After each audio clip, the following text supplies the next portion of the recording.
প্রবর্তক আমাকে আপনাকে হিদায়াতের উপর রাখতে যেই মহান তাবারক ওয়া তাআলা দুনিয়ার সকল মানুষের মধ্যে থেকে বাছাই করে নিয়ে মুহাম্মদুর রাসূলুল্লাহ যিনি জানাকে আমার আপনার জন্য সর্বোচ্চ নেতা, আমার আপনার জন্য সবচেয়ে ভালো মানুষ হিসেবে এই দুনিয়াতে সাব্যস্ত করে তার আদর্শকে অনুসরণ করাকে আমার আপনার জন্য ফরজ করে দিলেন।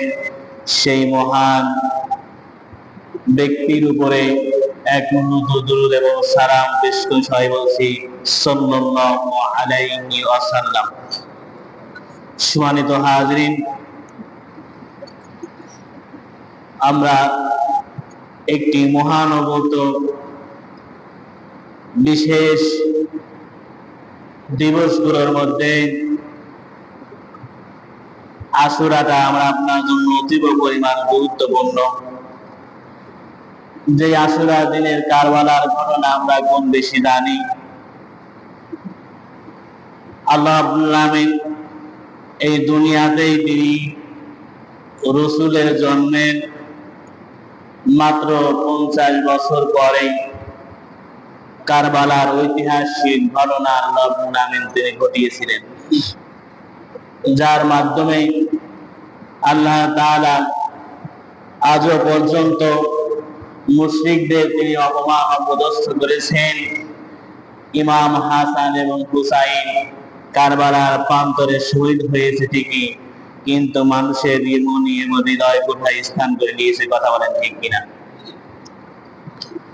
যতদিন পর্যন্ত এই জমিনে মানুষ থাকবে, মানুষ বাঁচবে, ততদিন পর্যন্ত মানুষগুলো তাদের গুণগান গাবে, তাদের জন্য রাদিয়াল্লাহু তাআলা আনহুমা বলে দোয়া করতেই থাকবে। এই 10ই মুহররম ইমাম হুসাইনের শাহাদাতের মধ্যে দিয়ে রাসূল সাল্লাল্লাহু আলাইহি সাল্লামের বংশে পরম্পরায় যে ঐতিহাসিক খিলাফতের জমিনের মধ্যে বাস্তবায়ন ছিল, তার পরিসমাপ্তি তেমনি ভাবে ঘটে গেছে। আল্লাহ রাব্বুল আলামিন দুনিয়াতে তার শাহাদাতের মধ্যে দিয়ে এই দুনিয়ার মানুষকে খেলাফতের ব্যাপারে সঠিক নীতি এবং নির্দেশনা যেটা দিয়ে গেছেন, যে জমিনের মধ্যে রাজতন্ত্র যেমনি ভাবে কায়েম করেছিল এজিদ, এই রাজতন্ত্রের বিরুদ্ধে করতে গিয়ে কিন্তু ইমাম হাসান জমিনের মধ্যে তার শাহাদাত বরণ করেছেন।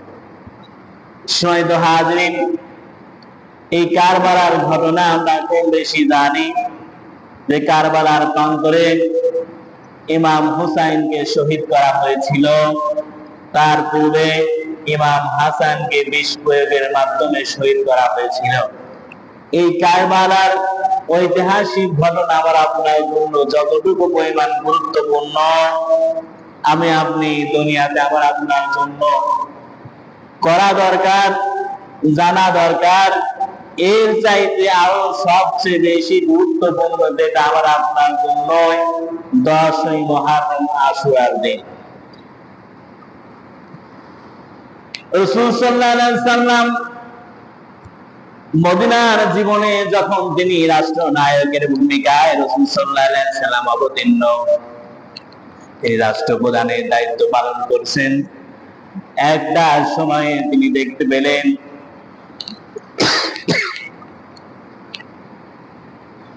যখনই 10ই মুহররম আশুরার দিন আসে, মদিনার ইহুদি এবং খ্রিস্টানরা তারা এই দিনটিকে রোজার মাধ্যমে, উপবাসের মাধ্যমে পালন করে। রাসূল জিজ্ঞেস করলেন, ইহুদি এবং খ্রিস্টানদের এই দুইটা দিন তোমরা কি জন্য পালন করো? 10ই মুহররম কেন পালন করো, আশুরার দিন? আল্লাহ রাসূল সাল্লাল্লাহু আলাইহি সাল্লামকে ইহুদি এবং খ্রিস্টানরা উত্তর দিলেন, 10ই মুহররম আমাদের নবী হযরত মুসা কালিমুল্লাহ তিনি বনি ইসরাইলে যারা অবাধ্য আল্লাহ রাব্বুল আলামিনের কাছে ছিল, কাফির ছিল, মুশরিক ছিল, ওই সময় ওই দিনে তিনি শত অত্যাচার থেকে আল্লাহ রাব্বুল আলামিনের পক্ষ থেকে তিনি তো নিষ্কৃতি তিনি পেয়েছিলেন, গোটা বনি ইসরাইলকে তিনি নিষ্কৃতি তিনি করেছিলেন। এজন্য আমরা আল্লাহ রাব্বুল আলামিনের শুকরিয়াতে ওই দিনে আমরা রোজা পালন করে থাকি। রাসূল বলেন, এই যদি হয় তোমাদের কথা এবং বচন হযরত মূসা আলাইহিস সালামের উপর যতটুকু তোমাদের না অধিকার, আমরা মুসলমান উম্মতে মুহাম্মাদের তার চাইতে আরো বেশি অধিকার। এজন্য রাসূল সাল্লাল্লাহু আলাইহি সাল্লাম ওই দিন তিনি ঘোষণা করে দিলেন যে আফদালুস সিয়াম শাহরু রমাদান সিয়াম শাহরিল্লাহিল মুহাররম। রাসূল বলেন, রমজানের পরে যদি কোনো গুরুত্বপূর্ণ কোন রোজার বিধান আল্লাহ রাব্বুল আলামিনের কাছে থাকে উম্মতে মুহাম্মাদের জন্য এই আশুরার দিনে রোজা পালন করা একটি গুরুত্বপূর্ণ ইবাদত। রাসূল সাল্লাল্লাহু আলাইহি সাল্লাম বলেন, যেহেতু উম্মতে মুহাম্মাদের জন্য রমজানের একটি মাস রোজা রাখা ফরজ, এই রমজানে রোজা রাখার পরে অতীব গুরুত্বপূর্ণ একটি নফল ইবাদত, তার নাম হচ্ছে আশুরার দিনের রোজা, 10ই মুহররমের। সাহাবাগণ জিজ্ঞেস করলেন, হে রাসূল সাল্লাল্লাহু আলাইহি সাল্লাম, যদি আমরা এই 10ই মুহররমে আমরা রোজা রাখি, সিয়াম যদি পালন করি, আমাদের জন্য লাভ উপকার কি? রাসূল সাল্লাল্লাহু আলাইহি সাল্লাম বলেন, সিয়ামু ইয়াউমিন আশুরা আহতিসাবু আলাল্লাহি আইয়াকুফিরুস সানাতাল্লাতী ক্বাবলা। রাসূল বলেন, যখনই কোন আমার আল্লাহর বান্দা আমার উম্মত 10ই মুহররম আশুরার দিন সিয়াম রাখবে, রোজা পালন করবে, আল্লাহ তাআলা তার পূর্বের একটি বছরের গুনাহ আল্লাহ তাআলা মাফ করে দিবে। রাসূল বলেন, আমার কোন উম্মত যদি এই দিনে এই আশুরার রোজা পালন করে, তার আল্লাহ তাআলা তার পূর্বের অর্থাৎ গত হয়ে গেছে একটি বছরের গুনাহ আল্লাহ তাআলা তার আমলনামা থেকে মুছে দিবেন। জোরে বলি সুবহানাল্লাহ। সম্মানিত হাজিরিন, আল্লাহ রাব্বুল আলামিনের পক্ষ থেকে এই আশুরার দিনে রোজা রাখা নফল, আল্লাহ রাসূল সাল্লাল্লাহু আলাইহি সাল্লাম ওই দিন থেকে তিনি নির্দেশ দিলেন, যতদিন পর্যন্ত উম্মতে মুহাম্মদ যদি চায় নফল রোজা হিসেবে আশুরা রোজা তারা পালন করতে পারে। এর পূর্বে যখন রমজানের রোজা রাসূল সাল্লাল্লাহু আলাইহি সাল্লাম এবং আমাদের উপর ফরজ হয়নি, এর পূর্বে কিন্তু এই আশুরার রোজা কিন্তু পালন করা ফরজ ছিল। যত মানুষ এই দুনিয়াতে যারা ছিল তাদের জন্য এই আশুরার রোজাটা ছিল পালন করা ফরজ, অত্যাবশ্যকীয়। যদি কোনো মানুষ আশুরার রোজা ওই সময় না পালন করতো, তাদের জন্য কবিরা গুনাহ হতো। অর্থাৎ রাসূল সাল্লাল্লাহু আলাইহি সাল্লাম যখন তিনি নবুয়ত প্রাপ্ত হয়েছেন, নবুয়ত লাভের সাথে সাথে কিন্তু রমজানের রোজা ফরজ হয় নাই। রমজানের রোজা ফরজ হয়েছে দ্বিতীয় হিজরিতে।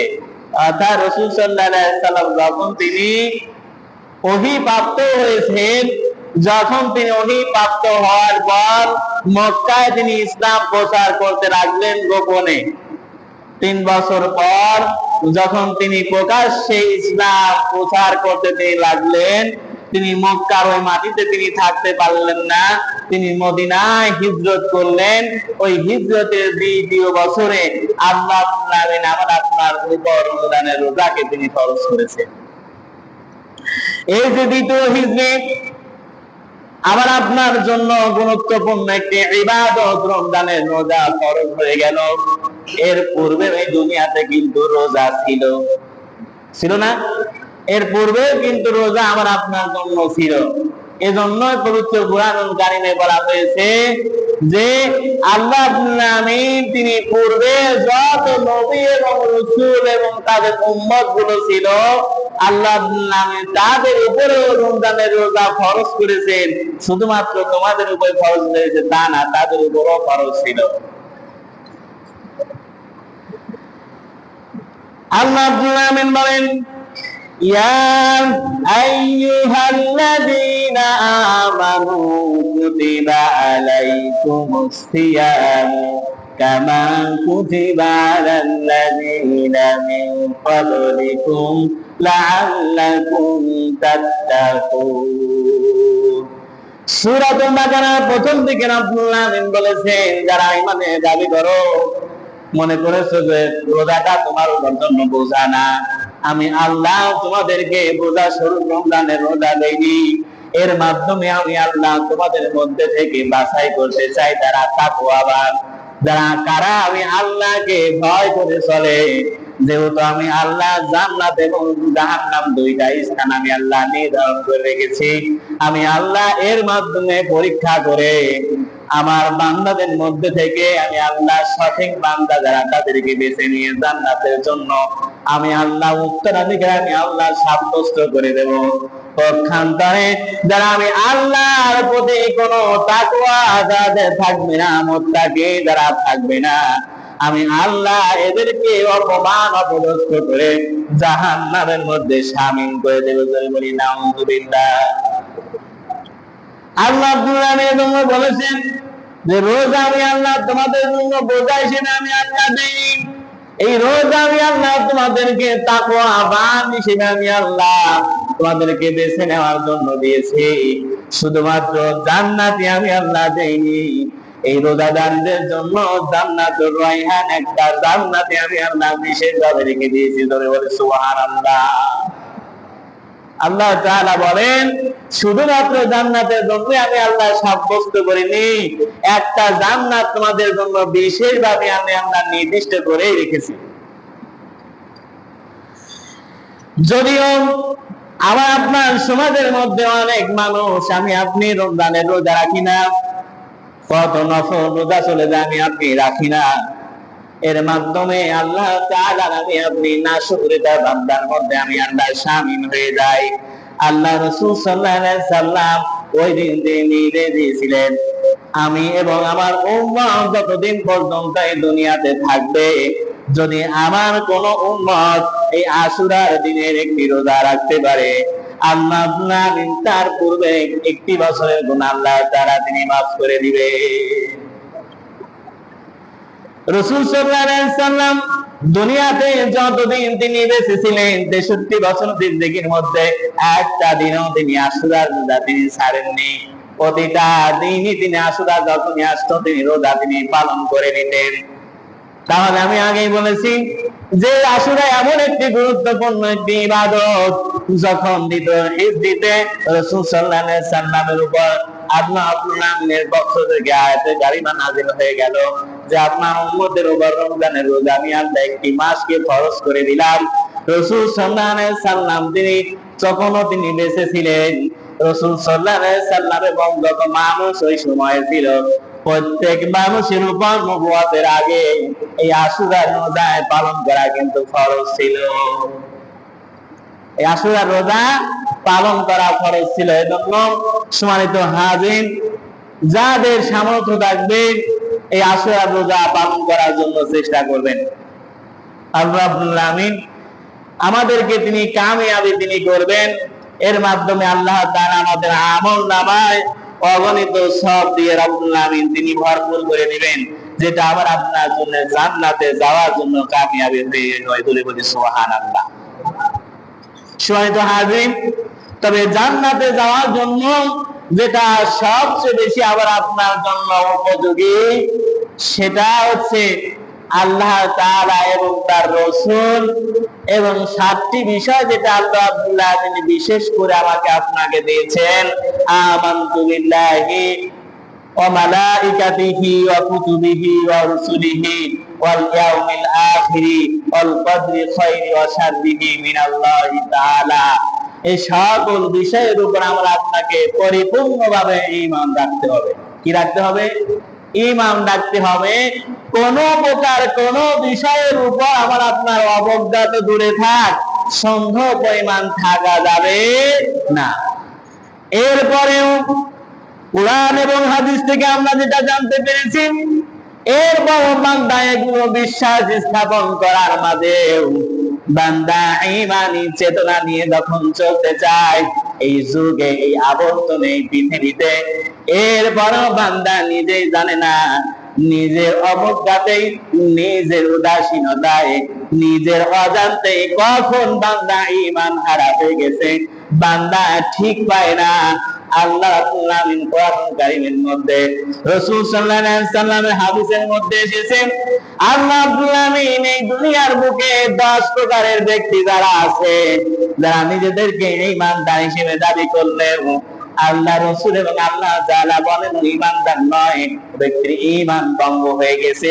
কুরআন এবং হাদিস থেকে 10 প্রকারের মানুষ পেয়েছি, যে 10 প্রকারের মানুষের মধ্যে ঈমান নাই, আল্লাহ রাব্বুল আলামিনের পক্ষ থেকে ঈমান ভেঙে গেছে, ব্যক্তিটা মুশরিক বা কাফের হয়ে গেছে। কুরআনের মধ্যে এসেছে আল্লাহ রাব্বুল আলামিন বলেন যে দুনিয়ার বুকে যখন কোন মানুষ শিরকের মধ্যে পড়ে যায়, যখন মানুষ শিরকের মধ্যে নিমজ্জিত হয়ে যায়, এই মানুষের মধ্যে আর কোনো ঈমান থাকে না, এই মানুষটা বেঈমান এবং কাফের হয়ে যায়। তাই দুনিয়ার বুকে কোনো মানুষ যদি আল্লাহ তাআলার সাথে অন্য কাউকে শরীক স্থাপন করে, যদি শিরক করে, তাহলে ওই মানুষটা আর মুসলমানের কাতারে থাকে না। আল্লাহ রাব্বুল আলামিন সূরাতুল মায়েদা ৭২ নম্বর আয়াতে রাব্বুল আলামিন তথ্যটা দিয়েছেন। রাব্বুল আলামিন বলেন ওয়ালাকাদ কাফারাল্লাযীনা ক্বালু ইন্নাল্লাহা হুয়াল মাসীহু ইবনু মারইয়াম ওয়া ক্বালাল মাসীহু ইয়া বানী ইসরাঈলা উবুদুল্লাহ রাব্বী ওয়া রাব্বুকুম ইন্নাহু মান ইউশরিক বিল্লাহ ফাকাদ হারামাল্লাহু আলাইহিল জান্নাহ। আল্লাহ রাব্বুল আলামিন বলেন নিঃসন্দেহে যারা কুফরি করেছেন, আল্লাহ রাব্বুল আলামিনের সাথে শরীক স্থাপন করেছেন, আল্লাহ যেটা পারে ওইটার ব্যাপারে অন্য কাউকে সক্ষমতা সাব্যস্ত করেছে, আল্লাহ যেটা পারে ওইখানে মানুষ পারে অন্য কোনো কিছু আল্লাহর সৃষ্টি পারে। যারা এইটার মধ্যে সামঞ্জস্য বিধান করে নিয়েছে, আল্লাহ বলেন তাদের জন্য আমি আল্লাহর জান্নাত হারাম। আল্লাহ বলেন আমি আল্লাহর পক্ষ থেকে তাদের জন্য জান্নাত হারাম। আর যাদের জন্য জান্নাত হারাম তারা কি কখনো ঈমানদার হতে পারে? বলেন, হতে পারে না। এজন্য যখন একটা মানুষ দুনিয়ার বুকে ইসলামের মধ্যে যখন মানুষ ঈমানদার হিসেবে প্রবেশ করতে চায়, এক নম্বরে আল্লাহ রাব্বুল আলামিন বিধান দিয়ে দিলেন ঈমান, ঈমান, ঈমান, যে আমি আল্লাহ যা কিছু তোমাদেরকে দিয়েছি, দেখে হোক না দেখে হোক, সকল বিষয়ের উপর তোমাকে বিশ্বাস স্থাপন করতে হবে। এজন্য আমি আল্লাহ কোন ইবাদতকে আগে না দিয়ে আমি আল্লাহ এই বিশ্বাস স্থাপন করাটাকে তোমাদের জন্য ফরজ করে দিলাম। এজন্য আল্লাহ ঈমানটাকে তিনি আমার আপনার জন্য এক নম্বরে দিয়েছেন। যদি কোনো মানুষ ইসলামের গণ্ডির মধ্যে অবস্থান করতে চায়, আল্লাহ পিলার হিসেবে রাব্বুল আলামিন দিয়েছেন ঈমান। এক নম্বরে তোমাদেরকে ঈমান আনতে হবে। নামাজ এবং রোজার বিষয়গুলো পরে আনা হয়েছে। এজন্য কোন মানুষ যদি মনে করে যে আল্লাহ রাব্বুল আলামিন পারেন, দুনিয়ার কেউ ওই বিষয়টা পারে, আল্লাহ রাব্বুল আলামিন আইন দিয়েছেন, এই আইনের বিপরীতে কোন মানুষ যদি মনে করে যে আল্লাহ রাব্বুল আলামিনের আইন আমার আপনার জন্য, পৃথিবীর জন্য উপযুক্ত নয়, অন্য কার আইন আমার আপনার জন্য উত্তম, ডাইরেক্ট ও মানুষটা হচ্ছে কাফের। ডাইরেক্ট কি কাফের। কোন মানুষ যদি মনে করে যে আল্লাহ তাআলা এই কথা বলেছেন, এই কথাটা এই যুগে চলে না, এই সময় এসে চলে না, আইনস্টাইন, কার্ল মার্ক্সের মতবাদ চলে, ওই মানুষের গুলো ভাব অর্থে দুনিয়ার মধ্যে চলে। ইসলাম সেই পূর্বের কবে থেকে এসে ওই ইসলামের ভাবমূর্তি আর আমার আপনার দেশে চলে না। ওই মানুষটা টাটকা কি কাফের, ওই মানুষটা কি টাটকা কাফের। ওই মানুষটা জান্নাতে তো যাবেই না, জান্নাতের দুর্গন্ধ জান্নাতের সুগন্ধ পর্যন্ত পাবে না। ওই মানুষটা জাহান্নামের জন্য উত্তরাধিকারী হয়ে যাবে। এরপর ঈমান বিধ্বংসী হিসেবে এই মানুষটার ঈমান থাকবে না। ঈমান এনেছে ঠিক আছে, কিন্তু কার্যকলাপ দ্বিতীয় নাম্বার পয়েন্ট, যেটা আল্লাহ তাআলার মাঝে অন্য কাউকে মাধ্যম বানানো, যে আল্লাহ রাব্বুল আলামিনকে পেতে হলে অন্য কাউকে মাধ্যম লাগা লাগবে, অন্য কোন পীর কোন মানুষকে ধরা লাগবে। এইটা আল্লাহর কোন বান্দা যদি নিজের মধ্যে সাব্যস্ত করে নেয়, আল্লাহর কোরআন বলছে ওই মানুষটা আর ঈমানদার থাকতে পারবে না, মুশরিক হয়ে যাবে। আল্লাহ রাব্বুল আলামিনের তথ্যটা সূরাতুল ইনসের 18 নম্বর আয়াতে রব্বুল আলামিন বলেছেন, 2 নাম্বার রূপের 11 নাম্বার পাঁচটা 9 নাম্বার পৃষ্ঠাতে আল্লাহ রাব্বুল আলামিন বলেন, ওয়া ইয়াবুদুনা মিন দুনিল্লাহি মা লা ইয়াদুররুহুম ওয়া লা ইয়ানফাউহুম ওয়া ইয়াকুলুনা হাউলা'i শাফাআতুনা ইনদাল্লাহি কুল রাব্বিনা আমাল্লাহা বিমা লা ইয়ালামু ফিস সামাওয়াতি ওয়া মা লা ফিল আরদি সুবহানাহু ওয়া তাআলা আম্মা ইউশরিকুন। আল্লাহ রাব্বুল আলামিন বলেন, ওয়া ইয়াবুদুনা মিন দুনিল্লাহ, যারা ইবাদত করে আল্লাহ রাব্বুল আলামিন ব্যতীত, যারা লোকেরা আল্লাহকে বাদ দিয়ে যাদের ইবাদত করেছে তাদের ক্ষতিও করতে পারে না, কোন উপকারও যারা করতে পারে না, যারা এমন কোন মানুষ দেবদেবীর যারা আশ্রয় গ্রহণ করে, আল্লাহ রাব্বুল আলামিন বলেন ওরা হচ্ছে মুশরিক, ওদের জন্য জান্নাত হারাম, ওরা ঈমানদার নয়, ওরা হচ্ছে কাফের। অর্থাৎ আল্লাহ রাব্বুল আলামিন এবং বান্দার মাঝে কোন মাধ্যম আবার আপনার জন্য লাগে না, আল্লাহ রাব্বুল আলামিন নিজে আবার আপনার জন্য যথেষ্ট বলেন। সুবহানাল্লাহ। আল্লাহ যেটা পারে অন্য কার সাথে আমরা তো সেটা সক্ষমতা আমরা অর্জন করবই না, বরং আল্লাহ রাব্বুল আলামিনের সাথে কোনো মাধ্যম চলে না। এরপরে 3 নম্বরে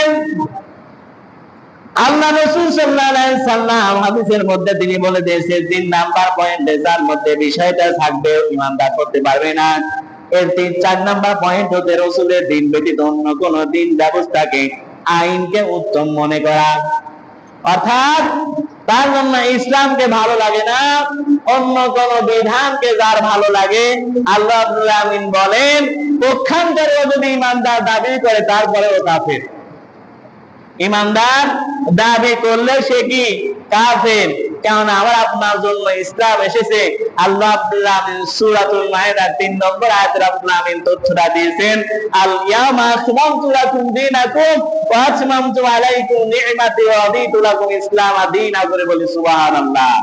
আমার আপনার জন্য জীবনে মরণে যতদিন পর্যন্ত আমার আপনার এই পৃথিবীতে আমি আপনি বাঁচবো, আমার আপনার জন্য জীবন ব্যবস্থা হিসেবে একটা ধর্মই থাকবে, তার নাম কি ইসলাম। তার নাম কি ইসলাম। আমার আপনার ইসলামের গণ্ডির মধ্যে বাইরে যাওয়ার কোন সুযোগ নেই। সেই ভোরবেলা আমি আপনি যখনই আমি ঘুম থেকে উঠলাম, যতক্ষণ পর্যন্ত আমি ঘুমে না যাই ততক্ষণ পর্যন্ত বিধান চলবে একজনের, তিনি কে? এজন্য দুনিয়াতে ইসলামের বাইরে যাওয়ার কোন সুযোগ নেই।